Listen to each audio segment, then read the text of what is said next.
Hannah Marionette of Detroit, Michigan, where everything depends upon a proper understanding of Genesis 3:15, where the Most High God said to the serpent, I will put enmity between you and the woman. Her seed's heel will bruise your seed's skull. Many people who read the Bible and who are religious may have heard of the story of David and Goliath, but they've never considered that David actually fulfilled this gospel. Many people don't realize that Genesis 3:15 is a gospel. It is good news. It is called the proto-evangelium, meaning it was the first gospel, the first good news. Because of Adam and Eve's supposed sin, God is sending good news into the world. Now, how this good news happened, many people have different interpretations. Some say that the seed of the woman, would be the offspring of the woman who never had sex, because of their interpretation of Isaiah 7:14, Emmanuel. Some people read the text and understand or consider that Christ had a physical father. Luke 3:23 in parentheses, as was supposed. But many people are always considering what men have said and not what God has said. See, God had said the seed of the woman, and most people do not realize that God has a wife. Yeah, it's kind of hard to consider, and it's in the 10 Commandments. It's the 5th commandment. Those scholars of the Torah should teach and understand that the first 5 precepts, the first 5 commandments of the law, were dealing with God alone. 6 through 10 dealt with man alone. So when you get to the 5th commandment and it says to honor your father and mother, guess what? When it says let us create man in our image, male and female, that was God and his wife. For Adam represented the image of the masculine, and Eve represented the image of the feminine. Just like the devil, many people think, exists, they give him a masculine identity. And if he was masculine, then guess what? He would have a counterpart too. Because everything is created in the image of God. God created everything. Angels, cows, humanity, earth, trees, everything. So if the devil exists or has been personified as evil, his feminine counterpart is the whore of Babylon. And through these teachings, they would allow one to just simplify the teachings of David and Goliath as just a great epic battle between good and evil. But the reality is, David understood Genesis 3:15, and he fulfilled it.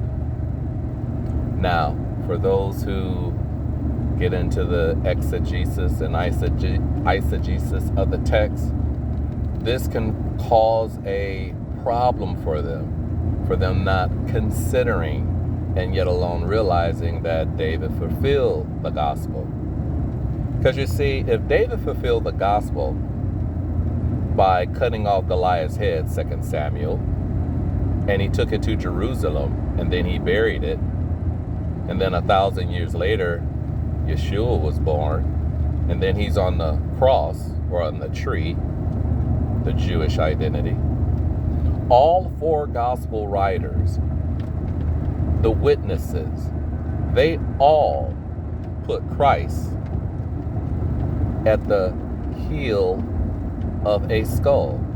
Now again, the whore of Babylon has produced many types of philosophies, theologies, myths to answer whose skull was at the heel, where it says Golgotha, the place of a skull, basically in Hebrew, not in Greek.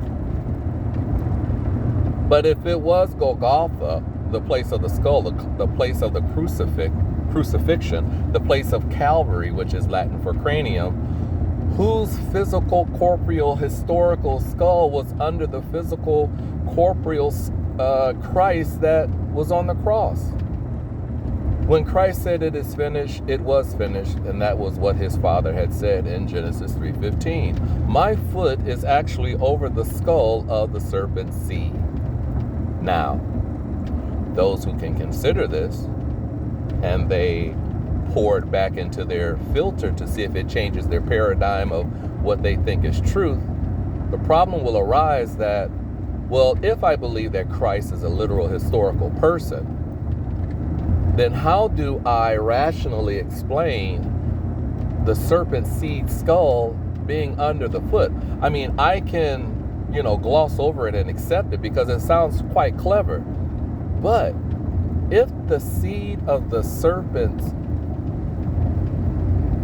if his skull was under the Messiah's foot, then that means the serpent had an offspring. The serpent physically had an offspring that lived, in which David had to physically cut off his skull. Now, this is where Timothy talks about all of the genealogies, stop listening to all of the fables, because people are coming up with these crazy ideas of ETs and fallen angels and demigods and, the Titans. They just come up with so many crazy ideas that it really is, it's like babble. But if you can control your mind and consider for a moment that this is the reality, that if we just look at this as a text, if we just look at it as literature, and we're trying to understand literature before we can understand God, the writers of the book, even though there were many different authors, men and women, who wrote the books, the collection of books that are, the Biblios, the Bible, the collection of many books, even though they have written the book, they wrote it for a particular reason. They wrote it that it would have a climax. The climax is Christ's foot being over the serpent's seed skull. That's as far as Genesis 3:15. That is the natural. See, people are having a lot of ideas of the spiritual, and they're trying to identify the natural, the literature, with their spiritual paradigm, in which it's false. I won't say false, it's clouded. We're seeing this imagery, but we're not seeing it very clearly. So how do we rationalize? How do we reason and make sense out of it? Because, we're all here, and therefore we have to make sense of what is our purpose for our existence. Why are we here? And we go back to the book, or some go back to the book, and they're trying to figure it out. Now, you realize that Christianity is somewhat skewed because Friday to Sunday is not 3 days and 3 nights. They produce a trinity in which is 3 masculine beings, in which it already tells you that it's the Father, the Son, and the Mother. That is the divine family, if you look at it as literature. Now, seeing it as literature, what does this do for or against me? Well, if you read the book, it says, in all you're getting, get an understanding. And the understanding could be, because flesh and blood can't reveal this to you, but the reality is that this is a son book. Helios Biblios. So now what do? Do we just throw everything that we've learned regarding Christianity, Mormonism, Catholicism, or whatever your faith is? No. You bring this to the table and you ask God, I'm bare naked before you, because I realize that what I once thought I knew, I really don't. I mean, because if David cut off Goliath's head, who is the serpent's seed? Where does the lineage of Goliath come from? Is it from demigods, or is it from truly humans? Because if it was just humans, then the whole narrative of Genesis 6 the fallen angels having sex with the daughters of men, it's false. See, anytime you bring a false narrative onto the book, it can produce a lie. A lie and truth, they have nothing in common. You cannot have a false dictum teaching and you're adding it to this book and you're saying, see, I am right because of this. And when this is false, you can't say that your theology is credible. So now, Genesis 3:16 or 3:15 is a prophecy of the stars. This is a moment in time in which we do not know because we have lost this information. We can't read the stars because of the cloudiness of the skies. We can't see all of the signs and the moon and the stars. We can see some things, but we can't see it all. This was all a story of the stars. Now, how is this relevant to your life? It's relevant to your life because we all have parents who have failed.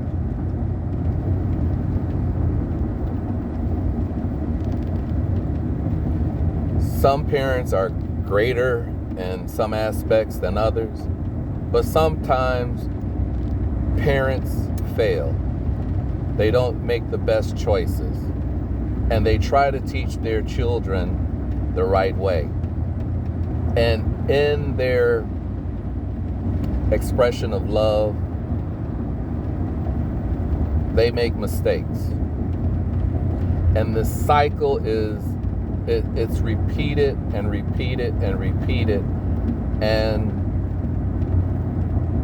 it's difficult.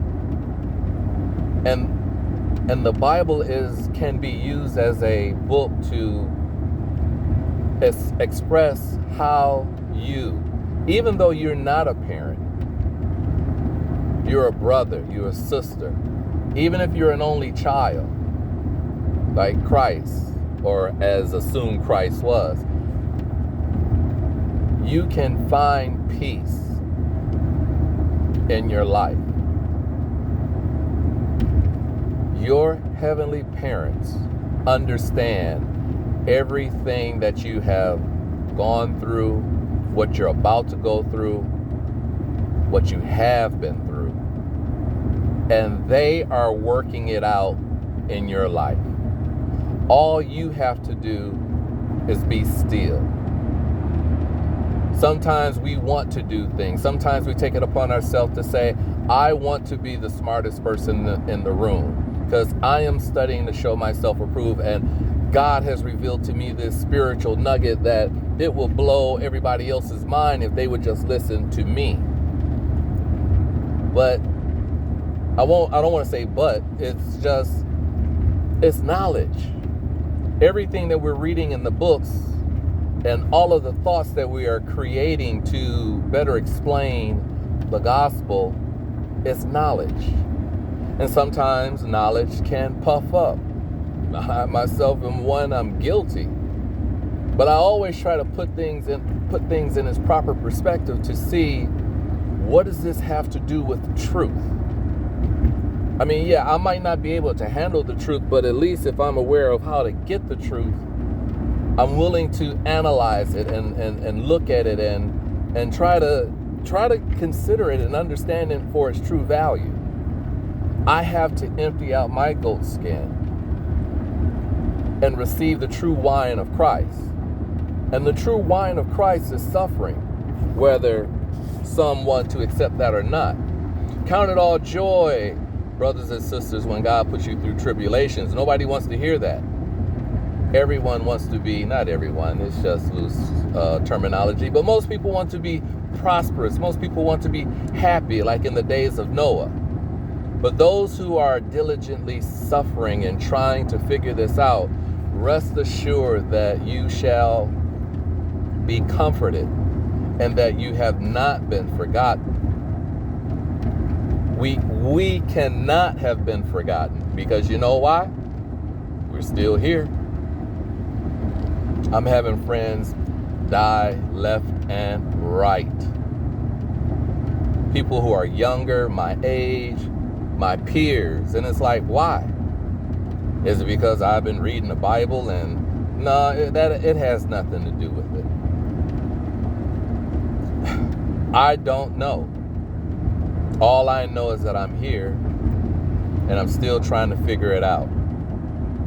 And the days ahead are going to be very, very bleak. I mean, that's what the Bible says.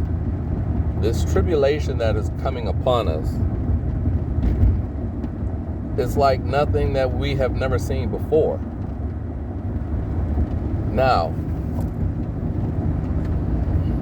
a vision, a interpretation that I am dealing with is that those who really think they know something and they really think that they are about having a true divine relationship with the feminine or the masculine or even the understanding of the Bible, I will tell you this.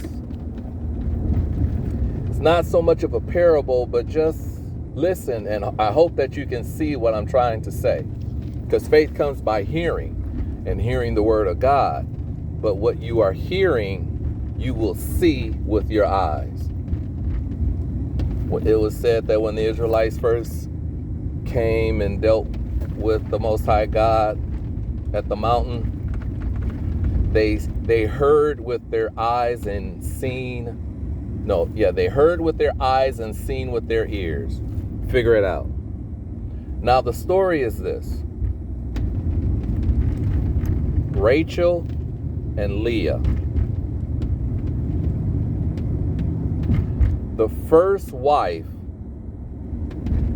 she was not the one that was most wanted, but she was the wife that was chosen. And once she was chosen, she was taken. She wasn't the first one that was chosen. She wasn't the first one that was desired, but she was taken. And it took 7 years, 7 long years, that man had to go through another tribulation, another trial to prove his love for the wife that he truly wanted. Now, during that 7 years of trials and tribulations, one could say that God was truly testing that woman. She knew that she was the one that was to be desired, but she was not chosen. She was not taken. If your friend, your loved one, your enemy was taken, could you wait for 7 years for your true love to come for you? Would you have given up hope? Would you have looked at the scriptures to say that because I have been left behind, my true love has left me behind, he has taken me and I am here? Would you have enough sense? Will you have enough dedication to say, I'm still going to remain faithful? Even though in that 7 years, in the middle of that 7 years, he may come, 3.5 years later, he might come. But if I miss the first event, will I remain dedicated to him for another 7 years? I am the man of Maranatha of Detroit, Michigan.